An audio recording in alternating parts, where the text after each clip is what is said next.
అందరికీ నమస్కారం అండి. ఈరోజు కథ పొద్దున్నే పిడుగులాంటి వార్త. లక్ష్మయ్య తాత చనిపోయాడంటూ ఎవరో సీత చెవిన చేరవేశారు. అది తను చనిపోయింది సాధారణ చావు కాదట. తన పాకలోని దూలానికి ఉరి బిగించుకుని ఊపిరి వదిలేశాడట. అంతేకాదు, వచ్చి రాని రాతతో నా చావుకు ఎవరూ కారణం కాదు అని నోట్ కూడా రాశాడట.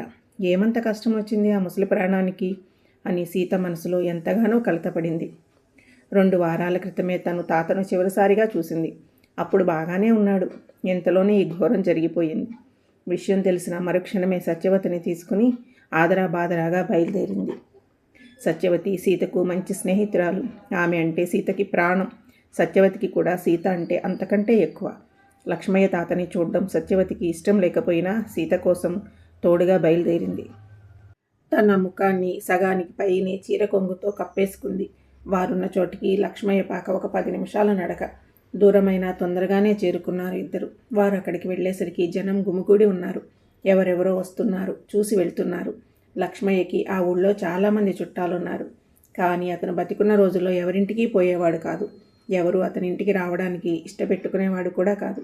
ముసలాడు బతికుండగా ఎంగిలి చేత్తో కాకిని తోలలేదు. కానీ జనాలు బాగానే వస్తున్నారు అని ఎవరో ఒక ఆయన అంటున్నాడు పక్కనున్న ఆసామితో. లక్ష్మయ్య తాతని ఎండుగడ్డి మీద పడుకోబెట్టారు. నిర్జీవంగా నిద్రిస్తున్నట్టుగా కనిపించాడు. తాత మొహం మీద కొన్ని ఈగలు వాలి చిన్నగా రొద చేస్తున్నాయి. అతని శరీరం నుండి అప్పటికే సన్నని దుర్వాసన వస్తోంది. కొంతమంది ముక్కులు మూసుకుని దూరంగా నిల్చున్నారు. లక్ష్మయ్య తాత శవాన్ని జాలిగా చూస్తూ తాతని అలా చూడగానే సీత కళ్ళల్లో నీళ్లు నిండిపోయాయి. సత్యవతి సీతని ఓదార్చే ప్రయత్నం చేస్తుంది. 2 వారాల క్రితం ఆరోగ్యంగా కనిపించిన మనిషి అలా అచేతనంగా పడి ఉండడాన్ని సీత జీర్ణించుకోలేకపోతోంది. కొందరు పెద్ద మనుషులు పాడికి ఏర్పాట్లు చేస్తున్నారు. ఎవరెవరికో ఫోన్లు చేస్తున్నారు. బహుశా వారంతా లక్ష్మయ్యకి బంధువుల్లాగా ఉన్నారు. బాధ్యతగా తాతకు బాగా కావాల్సిన వారిగా కనిపించాలని ప్రయత్నం చేస్తున్నారు. సీత సత్యవతులను ఎవరూ పట్టించుకోలేదు. ఎవరి హడావుడిలో వారున్నారు. సత్యవతి అక్కడ తాము ఎక్కువసేపు ఉండడం అంత మంచిది కాదని అక్కడి నుంచి సీతని తీసుకుని రూమ్కి బయలుదేరింది. తోవ చూసుకుని నడుస్తున్న సత్యవతి సీతవంక చూసి ముసలాడు తనకి తాను సరైన శిక్ష వేసుకున్నాడు. ఇలాంటి వాడు బ్రతకడం భూమికే భారం. శుద్ధ వేస్టుగాడు అంది చిరాగ్గా మొహాన్ని చిట్లిస్తూ. ఊరుకోవే సత్య, చనిపోయిన వాళ్ళు దేవుడితో సమానం. ఇలా చులకనగా మాట్లాడడం తప్పు. ఆమె మాటలకి నొచ్చుకున్నట్లుగా అంది సీత. ఆహా, నీ కంటికి అందరూ దేవుళ్ళుగానే కనిపిస్తారు. బ్రతికి ఉన్నప్పుడు ఒక్క 10 రూపాయలైనా రాల్చాడా? ఇన్ని లక్షల ఆస్తిని తనతో ఏమైనా పట్టుకుపోయాడా? పీనాసి సచ్చినోడు. మళ్ళీ చిర్రుబురులాడింది సత్యవతి. సత్యవతికి సీత అంటే ఎక్కడ లేని కేరింగ్. ఆమె తన పట్ల చూపుతున్న ఆదరణకి సీతకి కూడా సత్యవతి అంటే అమితమైన గౌరవం, వెళ్ళలేని అభిమానం. తాత అని ఎంతగా ప్రాణం పెట్టి చూసుకున్నావే, ఏ రోజైనా 1 రూపాయి నీ మొహాన్ని కొట్టాడా? పైగా నిన్ను అడ్డం పెట్టుకుని 4 పైసలు దండుకునేవాడు అంటూ కాస్త గట్టిగానే తాతపై కోపాన్ని అక్కసుని వెళ్ళగక్కింది సత్యవతి. కొంచెం మెల్లగా మాట్లాడు అంది సీత సత్యవతి వైపు చూస్తూ. ఎందుకంటే ఎదురుగా వస్తున్న కొంతమంది అప్పటికే అదో రకంగా చూస్తున్నారు వారిద్దరిని. అది వారికి నిత్యకృత్యమే. సత్యవతి గట్టిగా మాట్లాడుతున్నందుకు వారు చూడడం లేదు. సత్యవతి వేషధారణే అందుకు కారణం. ప్రస్తుతం సత్యవతి ఒకప్పుడు సత్య ఆలియస్ సత్యనారాయణ. ఆమె ఒక హిజ్రా, ట్రాన్స్జెండర్, 3rd జెండర్, 3వ వర్గానికి చెందినటువంటి మనిషి. సత్యనారాయణ తన పేరును సత్య ఆలియస్ సత్యవతిగా మార్చుకున్నాడు. చిన్నప్పుడే తన తల్లిదండ్రులు ఆమెగా చూడడానికి ఇష్టపడి అతన్ని సహించలేక ఇంటి నుంచి వెళ్ళగొట్టారు. అప్పటి నుండి ఏ పరిస్థితికి నడవక బెదరక బతకడం నేర్చుకుంది. సత్యవతి ఆలియస్ సత్యనారాయణని ఎవరూ గుర్తించని 3వ తరగతి మనిషి అయినా ఫస్ట్ క్లాస్గా మాట్లాడుతుంది. అలాగే జీవిస్తుంది కూడా. ఆమెకి 30 ఏళ్లుంటాయి. మరీ తెల్లగా కాకుండా నల్లగా కాకుండా చామన ఛాయ రంగులో ఆమె మొహం కాంతివంతంగా ఉంటుంది. ట్రాన్స్జెండర్స్ అందరిలాగా మనసు చంపుకుని చేసే బెగ్గింగు ఆమె జీవనాధారం కానే కాదు. బదాయి అనే గౌరవకరమైన కార్యక్రమాల్లో ఇప్పుడు బిజీగా ఉంటుంది. ఎవరింట్లో ఏ శుభకార్యమైనా సత్యవతినే పిలుస్తూ ఉంటారు. ఆమె ఏ బిడ్డని ఆశీర్వదించినా, ఏ కొత్త షాపులోకి అడుగుపెట్టినా, ఏ కొత్త దంపతులని ఆశీర్వదించినా వారి భవిష్యత్తు అంతా ఆనందభరితమే అని అందరూ బలంగా నమ్ముతారు. వాస్తవానికి సత్యవతి మనసు కూడా బంగారమే. ఆమెకు ప్రత్యేకమైన అతీత శక్తులు ఉన్నాయని కొందరి ప్రగాఢ విశ్వాసం. ఆమె శపిస్తే శంకరగిరి మాన్యాలే అని కొంతమంది అంటూ ఉంటారు. సత్యవతి తనలాంటి మరో 4గురికి మెంటర్గా ఉంటూ తను సొంతంగా కొనుక్కున్న ఇంట్లోనే వారికి ఆశ్రయం కల్పిస్తోంది. ఈ వర్గం వారు ఎప్పుడూ సమూహంగానే జీవిస్తూ ఉంటారు. వారితో పాటే తన జీవితాన్ని కొనసాగిస్తోంది సీత. చూడ్డానికి బాపు బొమ్మలాగా ఉంటుంది. ఒక్కసారి చూసిన వారు మళ్ళీ మళ్ళీ చూడాలనిపించేంతటి అందగత్తె ఆమె. జీవితాన్ని ఎంత లోతుగా చూసినా కానీ తన కళ్ళలోని అమాయకత్వాన్ని మాత్రం వదులుకోలేకపోయింది. జీవితంలో ఎన్నో పాఠాలు చదువుకుంది. బడిలో కాదు, బతుకు దారి పొడుగునా. ఆమె తన తల్లిదండ్రులు ఎవరో తెలియని అనాథ. రోడ్డు పక్కన తుప్పల్లో ఎవరో కరిపారేస్తే ఎవరో చూసి శిశు సంరక్షణ కేంద్రానికి తరలించారు. అక్కడే పెరిగి పెద్దదయ్యింది. ఆమె ఒంటి మీదకి 18 ఏళ్ళు వచ్చాయి. డిగ్రీ మొదటి సంవత్సరం చదువుతూ ఉండగా బాల్యం నుంచి ప్రేమంటే ఏంటో తెలియని సీత తన ఐడెంటిటీ స్పెషల్గా గుర్తించిన కార్తీక్ని అమితంగా ప్రేమించింది. తన ప్రాణం కన్నా మిన్నగా ఆరాధించింది. కాస్త ప్రేమ దొరకగానే అతనికి లొంగిపోయింది. కార్తీక్ ఒకరోజు లాంగ్ డ్రైవ్ అంటూ ఊరికి దూరంగా తీసుకెళ్లి తన కోరిక తీర్చమన్నాడు. సీత ససేమిరా కాదనేసరికి పశువులాగా లొంగ తీసుకుని తన వాంఛ తీర్చుకున్నాడు. అంతేకాకుండా వారి వెనకే వచ్చిన తన నలుగురి మిత్ర బృందానికి ఆమెను విందుగా ఏర్పాటు చేశాడు. వారంతా కుక్కలు చించిన ఇస్తరులు ఆమె శరీరాన్ని చిదిమి ఛిద్రం చేశారు. అప్పుడు ఆమెకు బ్రతుకు అంటేనే భయమేసింది. బాధతోనూ భయంతోనూ పిచ్చిగా అరుస్తూ గట్టిగా కేకలు పెట్టింది. ఆమె ఆర్తనాదాలు అరణ్య రోదనలుగానే మిగిలిపోయాయి. సీత తన బాల్యం నుండి ఎన్నెన్నో మధురమైన ఊహలతో నిర్మించుకున్న రంగుల స్వప్నం ఒక్కసారిగా కుప్పకూలిపోయింది. జరిగిన మోసానికి నిలువెల్లా వణికిపోయింది. ద్రోహానికి మారుపేరైన కార్తీక్ను ఆమె రోదనలు కొంచెమైనా కదిలించలేకపోయాయి. ఇంత జరిగాక ఏ ప్రాబ్లం రాకూడదని సీతని రెడ్ లైట్ ఏరియా ముంబాయి వాళ్ళకి అమ్మేశాడు. సీత 3 ఏళ్ల పాటు అక్కడే రకరకాల మనుషుల మధ్య నానా రకాలుగా నలిగిపోతూ నరకాన్ని అనుభవిస్తూ తెలియని లోకం పోగడని సంపూర్తిగా తెలుసుకుంది. ఓ రోజు సత్యవతి ట్రాన్స్జెండర్ రెడ్ లైట్ ఏరియాకు ఏదో పని మీద వెళ్ళడం జరిగింది. అక్కడే సత్యవతి ఆలియా సత్యనారాయణకు సీతకి స్నేహం బాగా బలపడింది. సీత సత్యవతి సహాయంతో అక్కడ వారికి డబ్బు ముట్ట చెప్పి ఇద్దరు అక్కడి నుంచి నేరుగా విశాఖపట్నం వచ్చేశారు. సీత తను సెక్స్ వర్కర్ అని చెప్పుకోవడానికి ఏమాత్రం సంకోచించదు. పడుపు వృత్తిని కూడా ఒక సేవలానే తలుస్తుంది ఆమె. కోరిక అనే ఆకలి తీర్చడం తన వంతు బాధ్యతగా భావిస్తోంది. తద్వారా కొంతమంది స్త్రీలైన హత్యలు అత్యాచారాలకు బలి కాకుండా తన వంతు చిన్ని ప్రయత్నంగా అనుకుంటుంది. ఈ సేవా దృక్పథ ప్రయాణంలో తనని తాను సమిధిలాగా అర్పించుకోవడానికి సిద్ధపడింది. ఏనాటికైనా తనలా జీవితంలో మోసపోయిన ఆడవాళ్ల కోసం ఏదైనా మంచి హోం నిర్మించాలన్నదే ఆమె జీవితాశయం. ఇక ప్రస్తుతానికి వస్తే సీత మాటలకు సత్యవతి ఆలియా సత్యనారాయణ చివాలన తన తలను విదిలించి ఎగరేస్తూ, మనసును మెలిపెట్టే విషయాలను మెల్లగా మాట్లాడడం నాకు చేతగాదే. నీలాగా సహనంతో మంచితనంతో చంపేయడం నాకు అంతకన్నా చేతగాదు. నీలాంటి చేతగాని సీతలు ఉన్నంతకాలం ప్రతి యుగంలోనూ రావణ కాష్టములా తగలడాల్సిందే అంటూ ఆమె మీద ఇంతెత్తున లేస్తూ ఖయ్యమంది. పోనీలే సత్య, తాత చనిపోయాడు కదా, పోయిన వారి గురించి అంత చులకనగా మాట్లాడకూడదు. నాకు కస్టమర్లకు తాత ఎన్నిసార్లు షెల్టర్ ఇచ్చి ఆదుకున్నాడు, గతాన్ని మర్చిపోకూడదు కదా మెల్లగా అంది సీత మోస్తారు గడుగుల వేగాన్ని పెంచుతూ. సీత మాటలకు సత్యవతికి మరింత ఉక్రోషం ముంచుకొచ్చింది. నేను చెప్పేది అదే, గతాన్ని మర్చిపోకూడదు అంటూ కోపంగా చూసింది సీత వైపు. సీతకి సత్యవతి మీద కించిత్ కూడా కోపం రాలేదు, రాదు కూడా. సత్యవతిలో సీతకు అమ్మే కనిపిస్తుంది.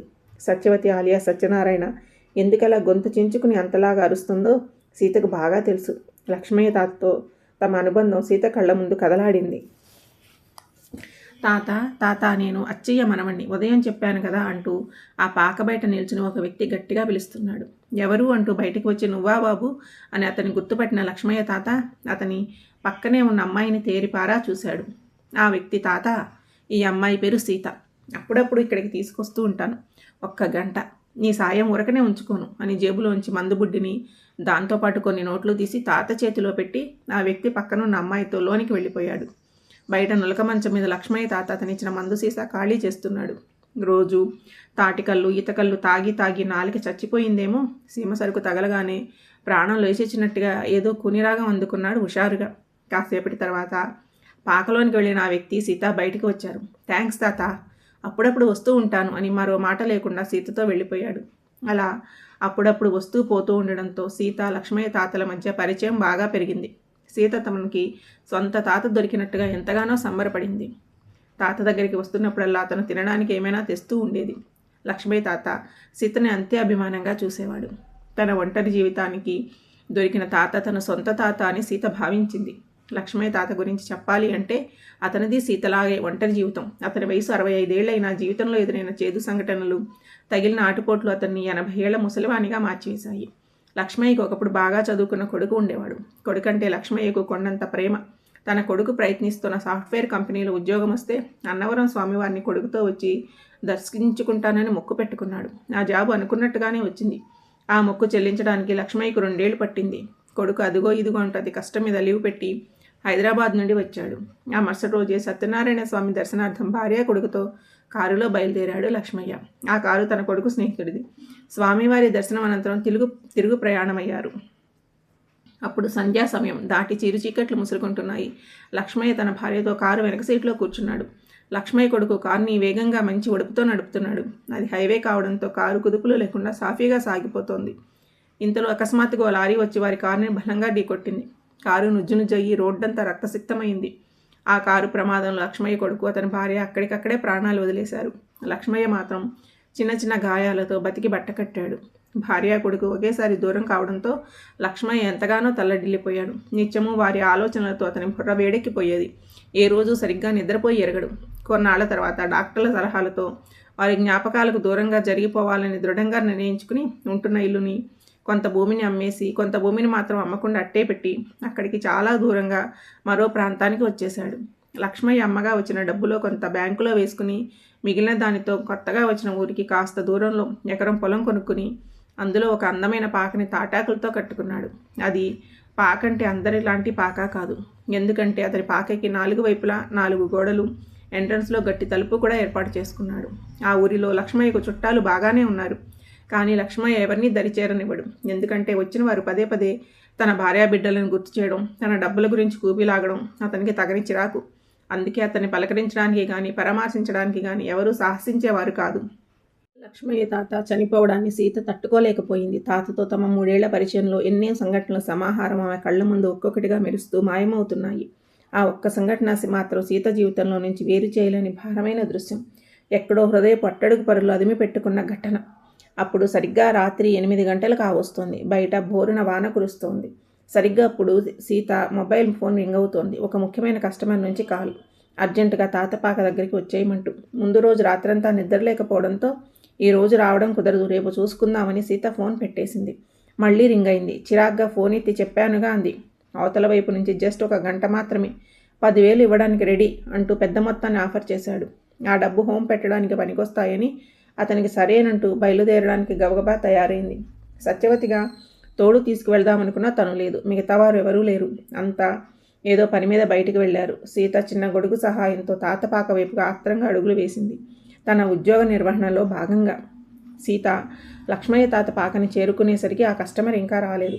అలాంటి సమయంలో సీత అక్కడికి రావడం అప్పుడప్పుడు తెలిసింది. అయినా అంత వర్షంలో అది ఒంటరిగా రావడం అదే తొలిసారి కావడంతో లక్ష్మయ్య తాత కాస్త కంగారు పడ్డాడు.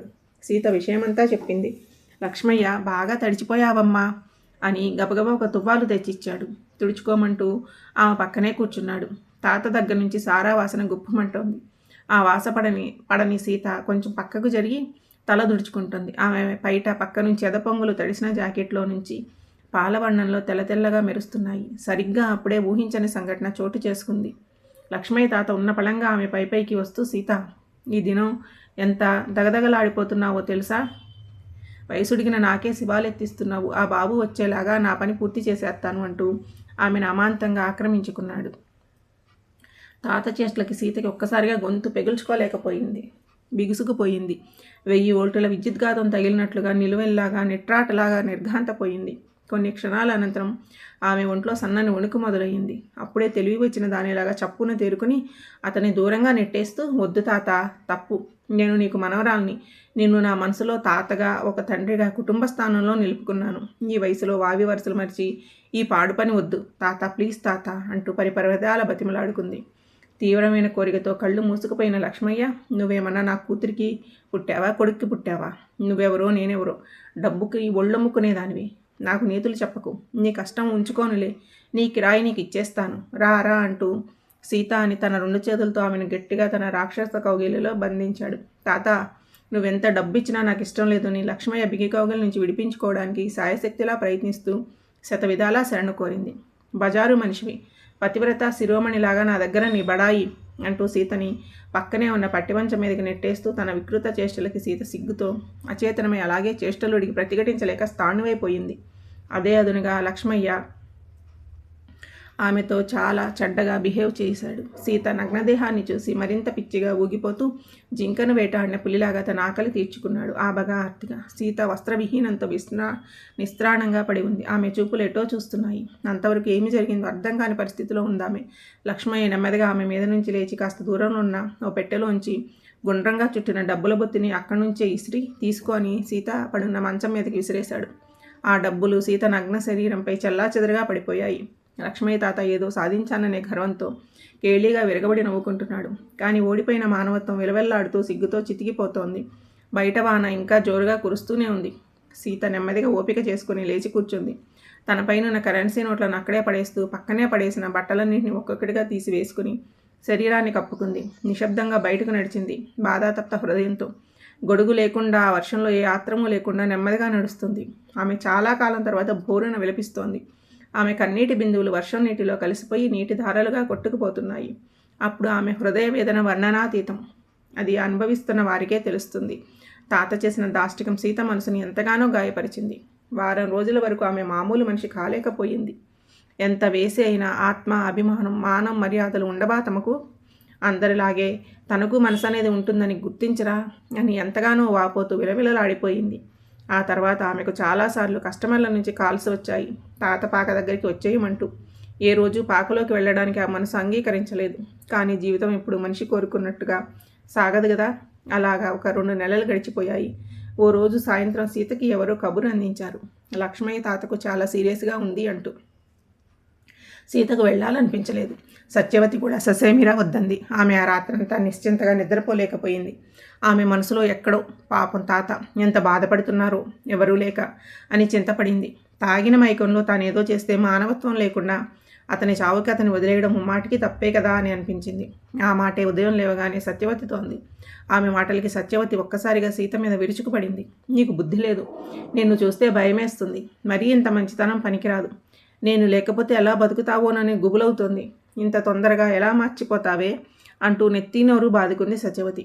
అయినా కానీ సీత బతిమాలేసరికి కాదనలేక తాతని చూడ్డానికి సరే అంది సత్య. అనుకున్నదే తడవగా ఉన్నపలంగా తాత పాక వైపు అడుగులు వేశారు ఇద్దరు. వారిద్దరు వెళ్ళేసరికి తాత మంచానికి అతుక్కుపోయి జీవోత్సవంలాగా ఉన్నాడు. సీతను చూడగానే లక్ష్మయ్య తాత తన కళ్ళని పశ్చాత్తాపంతో కదిలించాడు. తల్లి, నన్ను క్షమించమ్మా, నిన్ను చాలా బాధ పెట్టాను అని తన కళ్ళమ్మట నీళ్లు పెట్టుకున్నాడు. సీతకు లక్ష్మయ్య తాతని అలా చూడగానే మనసెంతగానో చివుక్కుమంది. వెంటనే తనకు తెలిసిన ఆర్ఎంపీ డాక్టర్కి ఫోన్ చేసింది. కాసేపటికి వచ్చిన డాక్టర్ చాలా హడావుడి చూశాడు. పల్స్ రేట్ పడిపోయిందని, బీపీ బాగా డౌన్ అయ్యిందని, అర్జెంటుగా నర్సింగ్ హోమ్లో అడ్మిట్ చేయాలని తనకి తెలిసిన నర్సింగ్ హోమ్కి రిఫర్ చేశాడు. ఆయన మాటలు వినగానే సత్యవతి సీత నీ పాక బయటకు లాగి, ఇదిగో సీత చెబుతున్నాను, ఈ ఆసుపత్రి గట్ట మనకొద్దు. మన మానాన మనం బోదాం. ఈ ముసలినక్క ఇప్పుడు బతికి ఎవరిని ఉద్ధరించాలి? సీత తన మనసులో మరో ఆలోచన చేయకుండా ముందుగా హెచ్చరించింది సత్యవతి. సీతకి ఆమె మాటలేవి వినిపించడం లేదు. తనకు తెలిసిన ఆటో డ్రైవర్కు కాల్ చేస్తోంది. ఆమెనే కోపంగా చూస్తూ తల పట్టుకుంది సత్యవతి. కొన్ని జీవితాలు ఇంతేననుకుంటూ లక్ష్మయ్య తాతకు కొన్ని రకాల టెస్టులు చేసి తక్షణమే రక్తం ఎక్కించాలన్నారు. అదృష్టవశాత్తు Sita blood group, Lakshmayya blood group ఒకటే కావడంతో తన రక్తాన్ని అతనికి పంచింది సత్యవతి వద్దని ఎంతగా వారించినప్పటికీ. ఆ తర్వాత తాతకి కొన్ని సెలైన్లు కూడా ఎక్కించి కొన్ని ఖరీదైన ఇంజెక్షన్స్, టాబ్లెట్స్ కూడా ఇచ్చారు. ఆ రోజు రాత్రంతా సీత హాస్పిటల్లోనే ఉండిపోయింది. తన కస్టమర్స్ నుంచి ఏ విధమైన డిస్టర్బెన్స్ లేకుండా సెల్ ఫోన్ని స్విచ్ ఆఫ్ చేసింది. సీత ఆ 2 రోజులు మరే పని పెట్టుకోకుండా తాతనే కంటికి రెప్పలాగా చూసుకుంది. ఆ మరుసటి రోజుకి తాత మామూలు మనిషి అయ్యాడు. సీత సంతోషానికి అవధులు లేకుండా పోయాయి. ఆ సాయంత్రమే లక్ష్మయ్యను డిశ్చార్జ్ చేశారు. హాస్పిటల్ బిల్లు మొత్తం తానే చెల్లించింది. తాతని హాస్పిటల్ నుంచి అతన్ని తన పాకలోకి చేర్చుతున్నప్పుడు లక్ష్మయ్య తాత ఓ మాట అన్నాడు. అమ్మా సీత, ఆ సీతాదేవికి ఉన్నంత సహనం అమ్మా నీది. నీ మనసు బంగారం. ఈ తాతని క్షమించు. మళ్ళీ ఇదివరకట్లాగా రోజు నా పాకవైపు వస్తూ ఉండమ్మా అన్నాడు అర్థింపుగా. సీత తాత మాటలకు ఏమనకుండా మౌనంగా ఉండిపోయింది. అతనితో తను మాట్లాడిన చివరి మాటలు ఆమెకు ఇంకా గుర్తున్నాయి. తాత జాగ్రత్త, మరీ అవసరమైతే కబురు పెట్టు, తప్పకుండా వస్తాను అంది. ఆ తర్వాత సీత తన కస్టమర్ల కోసం ఏ రోజు తాత పాక వైపు చూసింది లేదు. ఆ రోజు తర్వాత తాతని ఇలా శవంగా చూడడం సీత మనసు తట్టుకోలేకపోతుంది. అవసరమైతేనే కబురు పెట్టమన్నాను కదా, అలాగని ఇలాంటి కడసారి కబురు పెట్టిస్తాడు అనుకోలేదు అని ఎంతగానో వేదన పడింది. సీత పరిస్థితిని గమనించిన సత్యవతి ఏమీ అనకుండా ఊరుకుంది. ఆ రాత్రి చాలాసేపటి వరకు తాత తాలూకు జ్ఞాపకాలతో నిద్ర పట్టలేదు సీతకి. తనకు తెలియకుండా ఏ అర్ధరాత్రి నిద్రలోకి జారుకుంది. ఉదయం కాస్త ఆలస్యంగా నిద్ర లేచింది. లేవగానే పోలీస్ స్టేషన్ నుంచి కాల్ వచ్చింది. పోలీస్ స్టేషన్కి పోవడం ఆమెకి కొత్తేమీ కాకపోవడంతో సీత ఏ విధమైన ఆందోళన పడలేదు. తాత చనిపోయిన శ్మశాన వైరాగ్యం మూలాన అదేమంత పెద్ద విషయంలాగా అనిపించలేదు సీతకు. సత్యవతిని తోడుగా తీసుకుని స్టేషన్కు చేరుకుంది. తనతో వెళ్ళిన సత్యవతి మాత్రం ఎంతగానో గాబరాపడింది. ఆమె ఆందోళన అంతా సీత కోసమే. వీని చూడడంతోనే కానిస్టేబుల్ ఒక రూమ్లోకి నేరుగా తీసుకువెళ్ళాడు. అక్కడ సీఐతో పాటు ఎస్ఐ కూర్చుని ఏదో మాట్లాడుకుంటున్నారు. వారితో పాటు ఒక లాయర్ కూడా ఉన్నాడు. వారు తమని చూడగానే ఇద్దరు ఒకేసారి నమస్కారం చూశారు. వారు సీతా సత్యవతుల రాకనని గమనించగానే వారి మాటలను ఆపి ఇద్దరిని కూర్చోమన్నట్లుగా కుర్చీలు చూపించాడు సీఐ. వారి మర్యాద చూసి సీతా సత్యవతి ఎంతో ఆశ్చర్యపోయారు. ఎందుకంటే తమ బోటి వాళ్ళను పోలీస్ స్టేషన్లో చాలా నీచంగా చూస్తారు. అలాంటిది అంత గౌరవం చూపడం కాస్త అయోమయంగా అనిపించింది.